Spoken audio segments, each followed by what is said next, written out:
ଓಂ ନମୋ ଭଗବତେ ବାସୁଦେବାୟ। ଆମେ ଏଇ ସଂସାରକୁ କାହିଁକି ଆସିଛୁ? ବନ୍ଧୁଗଣ, ଆମେ ପ୍ରାୟତଃ ଭାବୁଥାଉ ମୁଁ କିଏ, ମୁଁ କାହିଁକି ଜନ୍ମ ନେଇଛି, ଏଇ ସଂସାରରେ ମୋର ଆସିବାର ପ୍ରକୃତ କାରଣ କ'ଣ?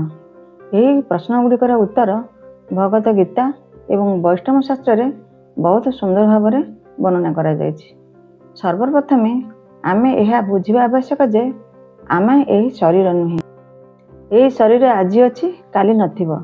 ଛୋଟବେଳୁ ବଡ଼ ହେବା ପର୍ଯ୍ୟନ୍ତ ଆମ ଶରୀର କେତେଥର ବଦଳିଯାଏ, ଯଥା ଶିଶୁ, କିଶୋର, ଯୌବନ ଓ ବୁଢ଼ା ଅବସ୍ଥା। କିନ୍ତୁ ମୁଁ ସେହି ଅଛି, ଅର୍ଥାତ୍ ମୁଁ ହେଉଛି ଆତ୍ମା ଏବଂ ଶରୀର ହେଉଛି କେବଳ ଆତ୍ମାର ଏକ ଅସ୍ଥାୟୀ ପୋଷାକ। ଭଗବତ ଗୀତାରେ ଭଗବାନ ଶ୍ରୀକୃଷ୍ଣ କହିଛନ୍ତି ଯେ ଆତ୍ମା କେବେ ଜନ୍ମ ନିଏ ନାହିଁ କିମ୍ବା କେବେ ମୃତ୍ୟୁବରଣ କରେ ନାହିଁ। ମୁଁ ବା ଆତ୍ମା ଅବିନାଶୀ, ଚିରନ୍ତନ ଓ ଶାଶ୍ୱତ। କିନ୍ତୁ ଯେଉଁଗୁଡ଼ିକ ମୋର ଯଥା ଶରୀର, ଅଙ୍ଗ ପ୍ରତ୍ୟଙ୍ଗ, ଧନ ସମ୍ପଦ, କୋଠାବାଡ଼ି ଇତ୍ୟାଦି କ୍ଷୟଯୁକ୍ତ, ଏହା ସତ୍ୟ ପରି ଲାଗିଲେ ମଧ୍ୟ ଏହା ଅସତ୍ୟ। ତେବେ ପ୍ରଶ୍ନ ଉଠେ, ଯଦି ଆମେ ଚିରନ୍ତନ ଶାଶ୍ୱତ ଆତ୍ମା, ତେବେ ଏହି ଦୁଃଖମୟ ସଂସାରକୁ ଆସିଛୁ କାହିଁକି? ଶାସ୍ତ୍ର କହେ ଯେ ଆମର ପ୍ରକୃତ ଘର ଏହି ପୃଥିବୀ ନୁହେଁ। ଆମର ପ୍ରକୃତ ଘର ହେଉଛି ଭଗବାନ ଶ୍ରୀକୃଷ୍ଣଙ୍କ ନିତ୍ୟଧାମ ଗୋଲୋକ ବୃନ୍ଦାବନ। ସେଠାରେ ସମସ୍ତ ଜୀବାତ୍ମା ଭଗବାନଙ୍କ ସେବା କରି ପରମ ଆନନ୍ଦରେ ବାସ କରୁଥିଲେ। ସେଠାରେ ଜନ୍ମ ନାହିଁ, ମୃତ୍ୟୁ ନାହିଁ, ରୋଗ ନାହିଁ, ବାର୍ଦ୍ଧକ୍ୟ ନାହିଁ, ଦୁଃଖ ନାହିଁ। ସେଠାରେ କେବଳ ପ୍ରେମ, ଆନନ୍ଦ ଓ ଭଗବାନଙ୍କ ସେବା ଅଛି। କିନ୍ତୁ ଭଗବାନ ପ୍ରତ୍ୟେକ ଜୀବାତ୍ମାକୁ ସାମାନ୍ୟ ସ୍ୱାଧୀନତା ଦେଇଛନ୍ତି। ଏହି ସ୍ୱାଧୀନତା ହେଉଛି ପ୍ରେମର ମୂଳ ଆଧାର। ସେଥିପାଇଁ ଜୀବ ଇଚ୍ଛା କଲେ ଭଗବାନଙ୍କ ସେବା କରିପାରେ, ଆଉ ଇଚ୍ଛା କଲେ ନିଜ ମନ ମତେ ଚାଲିପାରେ। ଯେତେବେଳେ କୌଣସି ଜୀବର ମନରେ ଏହି ଚିନ୍ତା ଆସେ, ମୁଁ କାହିଁକି ଭଗବାନଙ୍କ ସେବା କରିବି, ମୁଁ ନିଜେ ଭୋଗ କରିବି, ନିଜେ ମାଲିକ ହେବି, ସେହି ସମୟରେ ସେ ଭଗବାନଙ୍କ ଠାରୁ ବିମୁଖ ହୁଏ। ଭଗବାନ କାହାର ସ୍ୱାଧୀନତା କେବେ ଛଡ଼ାଇ ନିଅନ୍ତି ନାହିଁ, ସେ କେବଳ ଇଚ୍ଛାକୁ ସମ୍ମାନ ଦିଅନ୍ତି। ଏହି କାରଣରୁ ଭଗବାନ ଏହି ଭୌତିକ ଜଗତର ସୃଷ୍ଟି କରିଛନ୍ତି। ଏଠାରେ ଆସି ଜୀବ ନିଜ ଇଚ୍ଛା ଅନୁସାରେ ପଞ୍ଚେନ୍ଦ୍ରିୟ ମାଧ୍ୟମରେ ଭୋଗ କରିବାକୁ ଚେଷ୍ଟା କରେ, କିନ୍ତୁ ଏଠାରେ ପ୍ରକୃତ ସୁଖ ମିଳେ ନାହିଁ। ସେଥିପାଇଁ ଭଗବାନ ଗୀତାରେ ଏହି ସଂସାରକୁ ଦୁଃଖାଳୟମ୍ ଅଶୋଷାତମ୍ ବୋଲି କହିଛନ୍ତି, ଅର୍ଥାତ୍ ଏହି ସ୍ଥାନ ଦୁଃଖରେ ପରିପୂର୍ଣ୍ଣ ଏବଂ ସବୁକିଛି ଅସ୍ଥାୟୀ।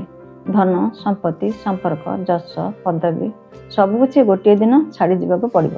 ଏହି ସଂସାରକୁ ଏକ ଜେଲ ସହିତ ତୁଳନା କରାଯାଇପାରେ। ଜେଲର ଉଦ୍ଦେଶ୍ୟ କଏଦୀକୁ କେବଳ କଷ୍ଟ ଦେବା ନୁହେଁ, ବରଂ ତାକୁ ନିଜ ଭୁଲର ଅନୁଭବ କରାଇ ସଠିକ୍ ପଥକୁ ଫେରାଇବା। ସେହିପରି ଏହି ସଂସାରରେ ଆସୁଥିବା ରୋଗ, ଦୁଃଖ, ବାର୍ଦ୍ଧକ୍ୟ, ମୃତ୍ୟୁ ଆମକୁ ଏକ ଶିକ୍ଷା ଦିଏ। ଏହା ଆମର ଚିରସ୍ଥାୟୀ ଘର ନୁହେଁ।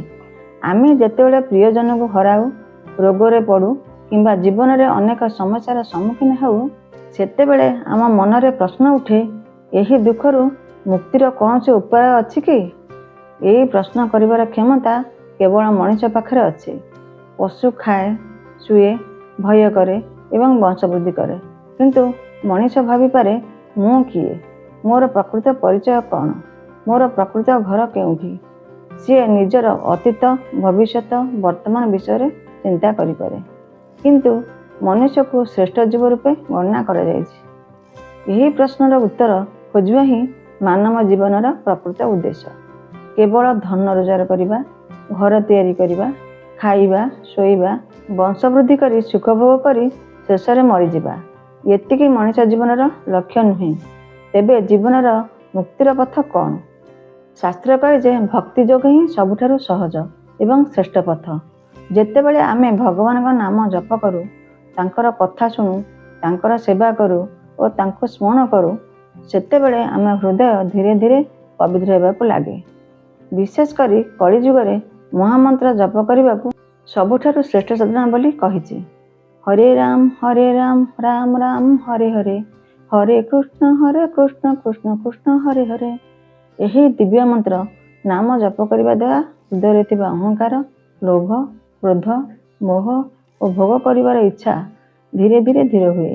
ଜୀବ ଗୁରୁ ଏବଂ ସତ୍ସଙ୍ଗ ମାଧ୍ୟମରେ ନିଜର ପ୍ରକୃତ ସ୍ୱରୂପକୁ ଜାଣିପାରେ ଏବଂ ଭଗବାନଙ୍କ ପ୍ରତି ପ୍ରେମ ଜାଗ୍ରତ ହୁଏ। ଶେଷରେ ଯେତେବେଳେ ଜୀବ ସମ୍ପୂର୍ଣ୍ଣ ଭାବରେ ଭଗବାନ ଶରଣାଗତ ହୁଏ ଏବଂ ସମର୍ପଣ ଭାବରେ ପ୍ରତ୍ୟେକ କାର୍ଯ୍ୟ କରେ, ସେତେବେଳେ ତାକୁ ପୁନର୍ବାର ଏହି ଜନ୍ମ ମୃତ୍ୟୁର ଚକ୍ରରେ ଆସିବାକୁ ପଡ଼େ ନାହିଁ। ସେ ନିଜର ପ୍ରକୃତ ଘର ଭଗବାନଙ୍କର ନିତ୍ୟଧାମକୁ ଫେରିଯାଏ ଏବଂ ସେଠାରେ ଚିରକାଳ ପାଇଁ ପରମ ଆନନ୍ଦରେ ଭଗବାନଙ୍କର ସେବା କରେ। ତେଣୁ ଆମର ପ୍ରକୃତ ପରିଚୟ ହେଉଛି ଆମେ ଶରୀର ନୁହେଁ, ଆମେ ଶ୍ରୀକୃଷ୍ଣଙ୍କ ନିତ୍ୟ ଦାସ। ଏହି ସଂସାର ଆମର ସ୍ଥାୟୀ ଘର ନୁହେଁ, ଏହା ଏକ ଅସ୍ଥାୟୀ ସ୍ଥାନ, ଯେଉଁଠାରେ ଆମେ ନିଜର ଭୁଲକୁ ସୁଧାରି ଭକ୍ତି ମାଧ୍ୟମରେ ପୁଣି ଥରେ ଭଗବାନଙ୍କ ଚରଣରେ ପହଞ୍ଚିବା ପାଇଁ ସୁଯୋଗ ପାଇଛୁ। ସହସ୍ରାଧିକ ଯୋନି ପରେ ଏହି ମାନବ ଜୀବନ ପାଇଛୁ। ତେଣୁ ସର୍ବଶ୍ରେଷ୍ଠ ସଫଳତା ହେଉଛି ଭଗବାନଙ୍କୁ ପ୍ରେମ କରିବା ଏବଂ ତାଙ୍କର ନିତ୍ୟଧାମକୁ ଫେରିଯିବା। ହରି ଓମ୍ ତତ୍ସତ୍।